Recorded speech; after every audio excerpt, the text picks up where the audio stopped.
Prevenida. Para que nos peinamos. Tiene esta cosa de que todas las chicas lo adoran y los chaboncitos lo queremos igual. No genera esa envidia de nada. Te da celo que todo el mundo diga que es lindo. Para mí también es el más lindo del planeta, aunque alguna vez todos nos enteramos que tenía caspa. ¿Se acuerdan cuando hacía la propaganda? Sí. Es un ser humano normal, tenía caspa. Va a meterse en Mañanas Nuestras por primera vez en la historia. Esperemos verlo, esperemos escucharlo para darle la bienvenida. A ver, va a ingresar nuestro invitado. Ya ven el nombre. Se está conectando. ¡Qué bonito! Oh, me lo saco porque soy el tío de todos ustedes. Está oficialmente bienvenido nuestra Pablo Echarri. ¡Qué bombonazo! Hola, chicas. Hola, Pato. Genio, Pablo, ¿cómo estás? Qué lindo. Mira que el Zoom a mucha gente no le favorece. A vos te queda de lindo. Te queda bárbaro. Gracias, Emilia. Te agradezco tanto. Bárbaro, Pablito. Y me gustaba con el pelo largo. ¿Por qué te cortaste el pelo? A ver, es como. Mira, porque tengo 50 ya. ¿Qué tienes? Ya... Mírame a mí con 60 con el pelo largo. Estás entera, Emilia, estás entera. Me encanta. Lo lindo, no te lo vas a cortar ese pelo, ¿no? No, como Laura no, Laura parece mi madre, yo parezco la hija de Laura. Sí, seguro, claro. Seguro que sí. No, están divinas, chicas. A ver, Pablo, que cumplen años el domingo, las chicas. El domingo. Me enteré. Sos parte de los festejos, digamos, ¿no? Qué bueno, de la semana de festejos. Claro, no tengo que pedir que salgas dentro de la torta, pero bueno, mal que mal. Pero vamos a estar el fin de semana pensando en ti todo el fin de semana hasta llegar el domingo con los 60. Es como que nos da aliento, ¿viste? Espero que les sirva de algo, chicas, y que eso no sea algo contraproducente, pero si es así, puedo estar dentro de su imaginación todo lo que ustedes quieran. Todo lo que quieran. Bueno, ¿cómo estás, Pablo? ¿Con quién estás? Contanos un poquito. En la cuarentena estás. Estoy muy bien, Eugenia, la verdad estamos en familia, a pleno, estamos con Nancy y con los 3 chicos acá, haciendo la cuarentena ya de casi una semanita antes de que hubiera arrancado. Sí, son 3, míos son 2, digamos, yo soy papá de Morena y de Julián, y después está Luca también, que es el hijo de Nancy con Matías. Es un hijo más, por supuesto, ya a esta altura. Obvio. Estamos juntos desde el comienzo. ¿Cuánto tiene Luca? 20, Pato, 20. ¡Oh! Bueno, chicas, ustedes también, sus hijas y sus hijos, que tienen varios sí, también. Bueno, pero nosotros ya somos más grandes que vos. Pero ¿cómo es una cuarentena con un adolescente que no es tan adolescente? O sea, porque ya a los 20 años ya es un señor grande. Es convivir con un adulto, ya tiene una independencia total. Hay momentos donde no baja, hay días que no baja a comer por ahí, o que ya tiene toda su actividad dentro de su habitación. Luca tiene mucha actividad con las redes, trabaja en la radio con María Donel, actúa, lo acaban de llamar para un programa periodístico para presentar películas en un canal oficial, está con actividades constantes todo el tiempo y muy conectado, por supuesto, un millennial que su relación la tiene a través de digital, ¿no? O sea que él en la cuarentena la lleva bastante más natural, digamos, es su estado natural, comunicarse de forma digital. Por más que ya también, no solamente Lucas, sino también Morena de 16, Julián con 10 años de la banca mejor, están necesitando empezar a compartir cara a cara y físicamente con sus amigos, ¿no? En el colegio, ¿qué pasa? Están entrando como... Claro, les cuesta un poquito más entender los chiquitos, es verdad. No, pero se les hace largo, Emilia, se les está haciendo largo a los chicos más chiquitos. Se nos está haciendo largo a todos, ¿eh? O sea, me parece sabemos todos que nos tenemos que cuidar, que tenemos que respetar las medidas lanzadas, porque se trata de algo complejo, ¿no? No estamos hablando ni más ni menos que de la vida o la muerte, pero claro, el avance en el tiempo, la incertidumbre ante no saber cuál es la salida o cuándo sería la salida, el ánimo empieza a fluctuar un poco, ¿no? Y la verdad es que nosotros somos de los más privilegiados, tenemos una casa generosa en espacio, tenemos las necesidades mínimas cubiertas, entonces a veces la cuarentena se parece hasta a un encuentro familiar, digamos, tenemos espacios de encuentro que previo a la cuarentena no teníamos. Pero bueno, yo creo que la incertidumbre, el no saber cuál es la salida, empieza a generar una serie de preguntas que va a complicar. ¿Y cómo te lo imaginas esta salida, Pablito? ¿Lo ves bastante más cerca? ¿Ves que después del 17 por ahí hay otro Changüí? ¿Cómo lo vivís? ¿Cómo pensás que puede ser? Yo creo que me sumo un poco a esa idea de que la normalidad que no conocíamos antes de la pandemia no va a existir más. Va a haber ya una conciencia general, casi un temor de mantener esa distancia, ¿no? De tener algunas cuestiones básicas bien aprendidas, como lavarse las manos, como desinfectar las cosas.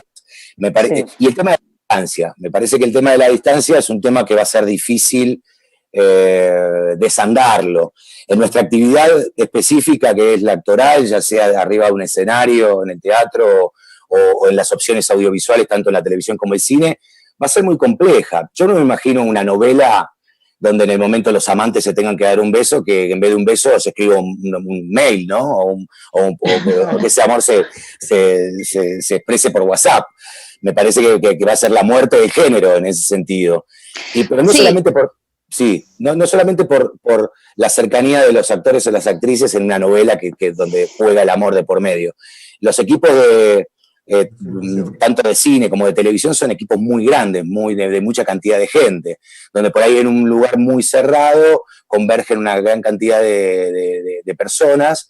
Y bueno, imagino y sé que están trabajando en diversos protocolos para que esa salida sea más ordenada.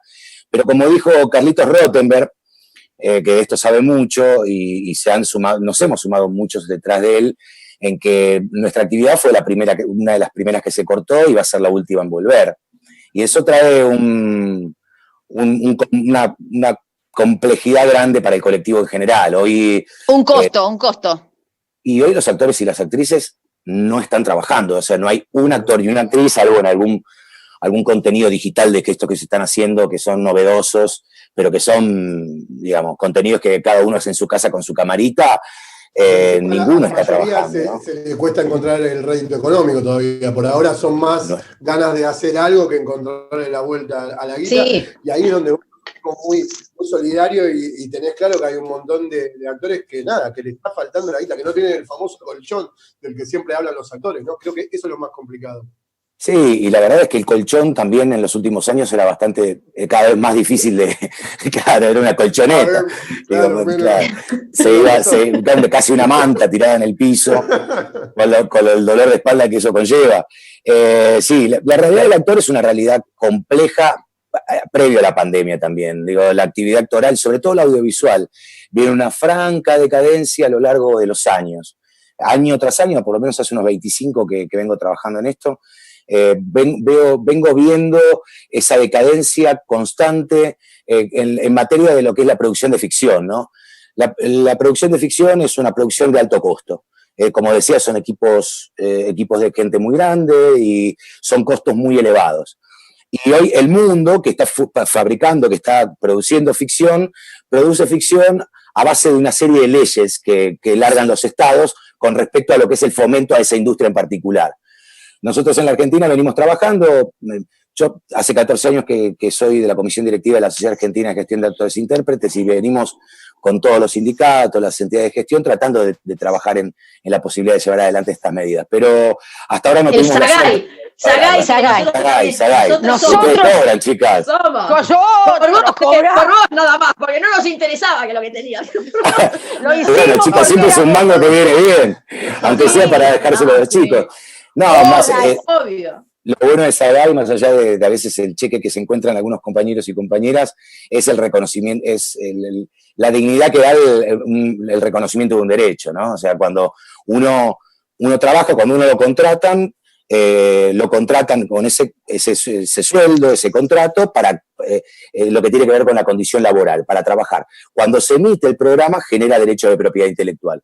Esto lo percibieron siempre los autores de música, los dramaturgos, los intérpretes musicales, y los actores y actrices no lo habíamos percibido hasta el año 2006. Claro, la famosa regalía.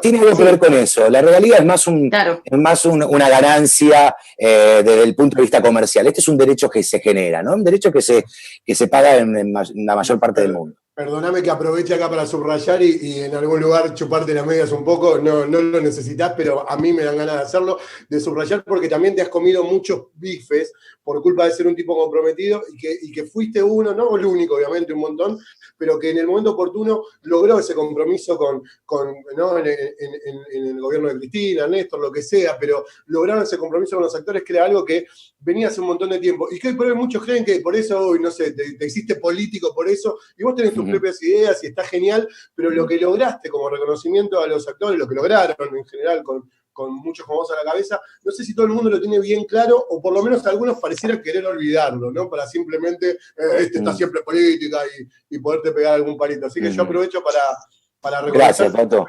Yo te digo que es un compromiso más con la realidad y con la edad que uno tiene.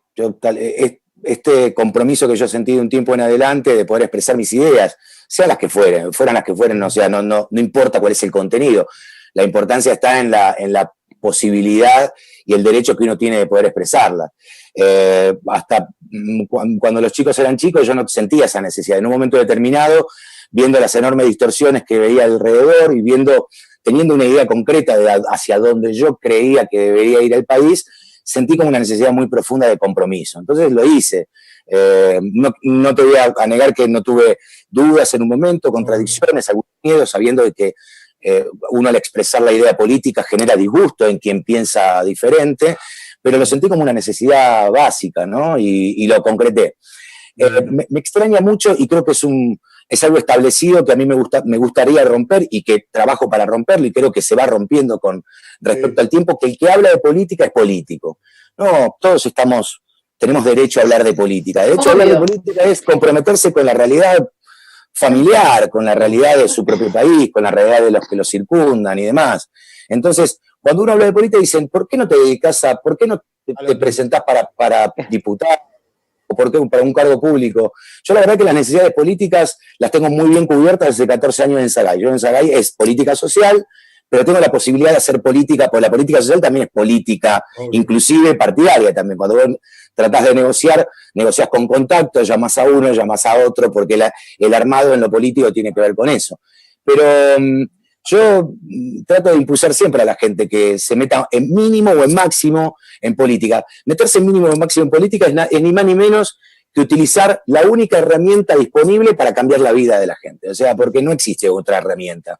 La protesta existe, ganar la calle para unos y para otros es importante, pero lo que cambia es cuando uno utiliza esas herramientas políticas, conoce un poco de cómo es ese vaivén político y lo pone en marcha para cambiar esa realidad. Nosotros en Sagay lo pudimos hacer. En un día nos juntamos todos, levantamos la mano, todos teníamos mucho trabajo, la mayoría de la comisión directiva de Sagay en esa época protagonizaban sus proyectos, o sea que teníamos un trabajo a lo largo del año. Sin embargo, sentimos la necesidad de juntarnos para lograr el derecho de propiedad intelectual. Nos juntamos y lo logramos. Entonces fue una prueba muy cabal de que cuando uno se junta, junta voluntades. Sí, cuando uno se junta y tiene la posibilidad de articular medidas e impulsarlas, la realidad cambia. Entonces, bueno, eso es una situación que llegó a mi vida para quedarse. Cuando uno prueba de ese dulce, que es comprometerse y cambiar la realidad, es difícil que después lo pueda dejar. Sí, y en este momento que estamos... Sí, decilo, Lula. No, siguiendo con el tema, y es bastante anti-argentino eso, porque el argentino, viste, siempre mira para uno y su bolsillito, y siempre en la queja, pero el armar, el hacer, el juntarse, como decís vos, parece como que suena de otro país, y eso está bueno, eso es lo mejor que se le puede dejar a los que vienen abajo, ¿entendés? No la protesta, sino las ganas de hacer, porque vos lo hacés, bueno, hacelo. Claro, sin duda. Pero yo creo que eso que nos pasa, que vos bien decís que los argentinos hemos sido muy individualistas, tiene que ver también con lo adolescentes que somos como sociedad también, ¿no?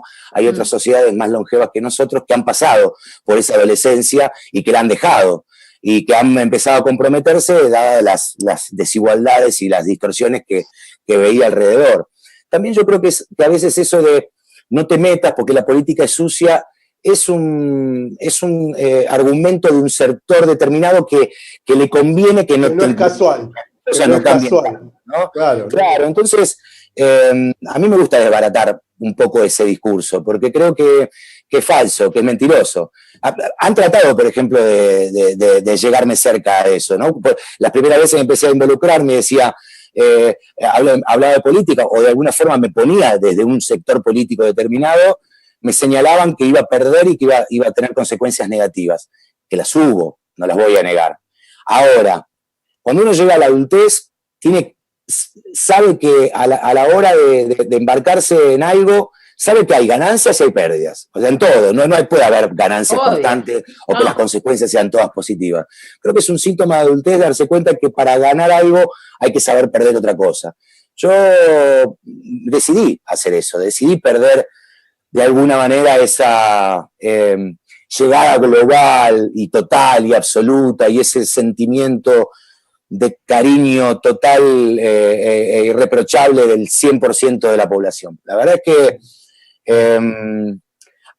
hubo un acontecimiento que me sucedió en mi vida en el año 2002, que fue el secuestro de mi papá. Cuando secuestraron a mi papá en el año 2002, fueron 7 días horribles, donde cuando en la salida de eso, el país en pleno, lo debo confesar, buscaba la manera de comunicarse conmigo, de hacerme llegar su cariño, su amor, su amor incondicional, cosa que yo de alguna forma agradecí, acepté, y en un momento cuando decidí de alguna forma expresarme políticamente, vi que eso empezaba a dividirse, no claramente, casi de una forma muy clara e inmediata. Como dije antes, tuve dudas, tuve contradicciones y a medida que pasaba el tiempo fui haciendo la cuenta entre la pérdida y la ganancia. Y como me considero un padre de familia que tengo que mirar el presente y el futuro de mis hijos, como que también tengo que ver el presente y futuro mío laboral, pero no solamente laboral como actor, sino también como productor, también entendiendo que nuestro sector cada vez está sumergido en un lodo más difícil de salir. Me di cuenta que la consecuencia negativa de mi expresión política y de mi gestión política era un precio que yo podía pagar. Entonces, bueno, lo voy pagando con alegría. Sí, sentí, no lo sentí como una revelación, fue un proceso. Yo nací en el año 69, en comienzo de la dictadura tenía 7 años, y la dictadura dejó realmente un agujero muy grande con respecto al tema del compromiso político, ¿no? Mi viejo mismo me lo decía, no te metas en política, si te metes en política te puedes morir, te pueden matar. Entonces eso generó que muchos jóvenes, a la salida de la dictadura, en el comienzo de la democracia, no nos jugáramos, si estemos metidos más en la pichita o más en salir al boliche y demás. Encima te lo digo porque somos generacionales, soy 69 también, después nos pegó el menemismo, que ya directamente... Claro, y eso nos dejó también más afuera. Sí, totalmente, Pato, totalmente. Yo tengo una hija de 16, yo empecé a militar o a expresar mi idea cerca de los 40, muy viejo ya, grande. Yo tengo hoy una hija de 16 años que hace ya 3 años que está metida en política, dentro del centro de estudiantes, con un espacio político determinado, y en realidad veo lo mismo que le sucedía en la época de la dictadura a esos chicos que salían y militaban. Si uno va por el Paseo de la Memoria, ahí en la Costanera, es un monumento magnífico que realizaron a los 30.000 desaparecidos, si uno ve las edades de los chicos y las chicas que desaparecían, es verdaderamente agobiante. Chicos de 15, 16, 17 años, porque naturalmente uno cuando es joven, cuando es bien joven, tiene ese brío y esa necesidad de luchar por un mundo mejor, ¿no? Así que yo lo veo como un síntoma realmente de sanidad, de salud, que así sea. Por eso que no me lo quería perder. Ver a mi hija de 16 años comprometiéndose políticamente, ver un tipo de 50 alejado de la política porque cree que es sucia, me parecía que había algo que ahí no funcionaba. Así que sí. ¿Vos ya tenés 50? ¿Vos o el 21 de septiembre cumplís 50? No, ya los cumplí. Papi, estás del 51, sos del día de la primavera, pero sí. ¡Qué alegría! Sí. Pablito, tu historia de amor con tu mujer es como la que quisiera cualquiera, ¿viste? Que está trabajando. Contame, porque además yo me acuerdo que decías, bueno, cuanto más rato esté con ella filmando y que ponías algunos libretos y algunas cosas, le decías al guionista, ¿qué? ¿Cuándo estoy con Nancy? No, poneme 3 páginas, pero estás en una, poneme en 4, te dije. Digo, bueno. He manipulado a gente para lograr eso. ¿Sí? ¿Viste? Yo estoy segura que cuando uno está en una ficción, estás desde las 9 de la mañana hasta las 7 de la tarde, 9 de la mañana, 7 de la tarde, si no estás bien sólido en tu casita, fuiste. Sí. Fuiste porque te pasás muchas más horas ahí, ¿o no? Lo comparto, Laura. Es así. Hay que estar muy sólido, emocional y con respecto al amor como para que esas cosas no sucedan. Nuestra oficio tiene una particularidad, sobre todo a lo que me dediqué yo. Yo empecé siendo un galán, digamos, ¿no? En una estructura dramática muy concreta que tenía que ver con el cuento de una historia de amor. Entonces los besos y la cercanía física con tu compañera eran a la orden del día, era necesario, era parte central de lo que por lo que te pagaban, por otra parte. Yo creo que me enamoré de Nancy mucho. Tipo pelo largo, tipo cumbiero, que eras Pablo. Sí, garpaba mucho eso, Pato. Por siempre. Vos lo veías, yo lo veía. Muy distinto del Richard Gere que hay ahora, muy diferente. Con todos los galanes. Para que dijo algo que a vos ya la mirabas a Nancy. Sí. Yo la miraba en Montaña Rusa y me gustaba mucho me gustaba. Había impactado muy fuerte ese programa, que había sido un éxito tremendo, rotundo, ¿no? Creo el éxito más grande de la época. Entonces la veía a ella y verdaderamente me gustaba, la escuchaba en algunas notas y me gustaba su personalidad. ¿Quién no? Nancy era en Montaña Rusa lo que había sido Dopazo en Clave de Sol, digamos. Era. Mirábamos todos, digamos. ¿Te acordás, Pato, que te íbamos a visitar a la medianoche? Éramos abonados a tu programa. Muy bien. Y vos habrás visto el nacimiento de esa relación, la viste en tu programa. Un poquito sí, pero... No, Musarela como siempre. Yo me había enamorado de Nancy mucho antes. Había tenido la posibilidad, me acuerdo que iba a empezar la segunda vuelta de Montaña Rusa y Patricia Weber me había invitado porque me quería contratar para que yo sea parte del segundo año de Montaña Rusa. Recuerdo que me invitó a Canal 13 a ver los decorados de Montaña Rusa. Y yo ya estaba ahí un poco nervioso cuando iba transitando los pasillos, ¿no? Iba transitando nervioso los pasillos y decía, este es el decorado de Mariana. Y le pensaba, ay, qué lindo, el de Alejandro, que es el de Gastón. Uy, qué mal, decía yo. De Gastón Paz. Bueno, nada, yo también callado la boca como Pato, Musarela. Y de golpe me doy vuelta y veo que de afuera del estudio hacia adentro viene Nancy caminando, ¿no? Y se dio como una cosa, esto nos pasa mucho a nosotros que nos conocemos, a veces no nos conocemos personalmente, pero nos vemos en la televisión y existe a veces hasta cierto cariño que uno no sabe de dónde sale. Entonces, hola, ¿cómo te va? Hola, ¿cómo te va? Pero con un abrazo un poco más fuerte del indicado, un beso tal vez un poco más sonoro, ¿no?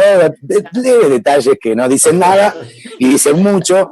Y ese fue el primer encuentro, algo que quedó en mí que apoyó esa cosa de decir, bueno, ahora la próxima vez que te vea voy a ir engrosando cada vez más este deseo. Trabajamos en El Desvío, una película que ahí fue donde yo pedía, no existía esa historia de amor entre Nancy y yo convencí a Horacio Maldonado, al director, para decir, esto amerita acá una historia de amor, esto es bueno dramáticamente para la historia. O sea, porque en esa película Nancy hacía de pareja de Gastón, que se separaban, y yo decía, ¿por qué no contás acá que el personaje mío y el de Nancy habían sido pareja, ella lo había dejado? Y cuando Gastón iba a cobrar un rescate, digamos, salía con el personaje de Elía, yo aprovechaba, estábamos en un galpón metidos, y aprovechaba para el acercamiento. El acercamiento se cortaba porque cuando estaba a punto de llegar a la boca, ella me cortaba el rostro, ¿no? Pero bueno, era un primer acercamiento que yo podía ¿Qué te parece? Eso sí, bueno, eso fue, en el Desvío nosotros también fuimos, si bien cada uno estábamos comprometidos, fuimos cargando esa intención que se veía por datos, por muchos de los amigos. Sí, iba creciendo, ¿no? Y bueno, y la verdad que cuando nos encontramos en los Buscas, si bien nuestras vidas estaban muy alejadas y para cada uno por su lado, fue un rayo. Eso fue un rayo que no fue tal, porque fue construyéndose, pero cuando ahí ya estuvimos cara a cara, frente a frente, y sobre todo una tira, ¿no? Porque fueron casi 300 capítulos, 290 y pico de capítulos. Bueno, fue creciendo algo irrefrenable que nos trajo al día de hoy, o sea, nos enamoramos. Que nos lleva a la vida a ser uno de lo que se dice siempre como lugar común, ¿no? Una de las parejas más queridas del ambiente, y esta cosa de que se los admira a los dos y se los ve a los dos, porque los dos, cada uno de los suyos, son mega grosos, digamos, y se los nota hasta armónicos, ¿no? Sin competencias, sin cosas. Nada, mandar un abrazo enorme a Nancy. Gracias. Ella les manda un beso muy grande a todos. Vos, Pato, obviamente recordándonos los años que te visitábamos en ese programa hermoso que tenías a la medianoche. Tengo VHS de todos dos, con ella sola, con todo, así que mandala. Sí, lo tuviste en todas las versiones. Y a ustedes, chicas, recordándolas siempre, eternamente, me dijo, por favor, mandale un beso grande a las chicas. Un amor. El programa de ellas con Caro Sin Arizota fue, digamos, fue lo más grande para nosotros también. Nosotros, obviamente, la seguimos. Si bien no estamos muy lejos en edad, fueron así como pilares muy grandes en nuestra infancia, ¿no? Hemos crecido. Y la verdad están divinas, están intactas. No puedo creer. Después creo que el teléfono con el demonio como para ver si podemos firmar ese mismo contrato. No, está bárbaro. El domingo es el cumple de las Trigis. Mi sueño es que el lunes salga Julio Iglesias a saludarla. Lo estamos tratando de producir, no sé si va a salir, pero me parece que con que vos ahora, no te digo que pongas acento español, pero que seas vos el que... Por lo pronto me puedo poner de perfil. ¿Todos se ponen de perfil? No, yo también. Yo veo los Zoom y digo, qué caripela, y de a poco voy haciendo así. Me voy poniendo de perfil y digo, no, este no era este. Pero Julio tiene razón, siempre hay un perfil que favorece y otro que... Está el lado oscuro de Julio Iglesias, como si fuese el disco de... Nadie lo conoce esa parte de Julio. Pero nada, la verdad, cerrar el programa con vos cantándoles el cumpleaños de las Trigis, yo me voy. Y nosotros también, felices. Parte de galán cosificado y seas el galán que les canta. Hagamos una cosa. Vos nos cantás a nosotros y el 21 de septiembre las 3 te lo cantamos a vos. Ay, chicos, por favor. Esas son unas ofertas que uno no puede rechazar. Te pido, por favor. Bueno, encantado. Pero lo que sí no les prometo es un tono como el de Julio, tan sensual y con esa... La verdad, no nos a la Argentina. No nos importa si afinás, si te olvidas la letra, no nos importa nada hoy. Bueno, hecho, de acuerdo entonces. Dale, buenísimo. De acuerdo, así será. A la 1. Así será. Empiece ahora. Y a las 3. Que los cumplas feliz. Ay, Dios mío. Eso es para mí. Los cumplas feliz. Es para mí. Que los cumplas preciosas. Que los cumplas feliz. ¡Qué grande, Pablito! Que Julio Iglesias ni Julio Iglesias lo matamos. Que se quede en la casa, Julio. No hace falta, ya no necesitamos. Acaba de fallecer. Oye, qué bueno. Bueno, gracias. Gracias, Pablo. Un beso grande a ustedes. Nancy, a tu Clía. Muchas gracias. Y igualmente para bueno, la suya. que sea después de todo esto lo mejor para todos. Que Sin sé que duda, estás trabajando en eso. Sin duda, que salgamos bien para arriba después de esta pandemia. Pablo. Ojalá. Chicas, los quiero mucho. Gracias, Pablito. Que tengan un excelente día. La cantidad de mensajes que hay, obviamente, para Pablo, para ustedes, por sus comentarios impresionantes. El lunes seguimos celebrando. Que tengan un excelente fin de semana. Chao, Pablito, muchas gracias. Chao, Emilia. Chao, Eugenia. Un beso enorme. Gracias, mi amor, por la nota. Hasta pronto. Un cariño enorme. Volvemos aquí a las 11 en Caseta O para hacer mañana nuestras doradas. Serán cumpleañeras, serán en cuarentenadas y serán...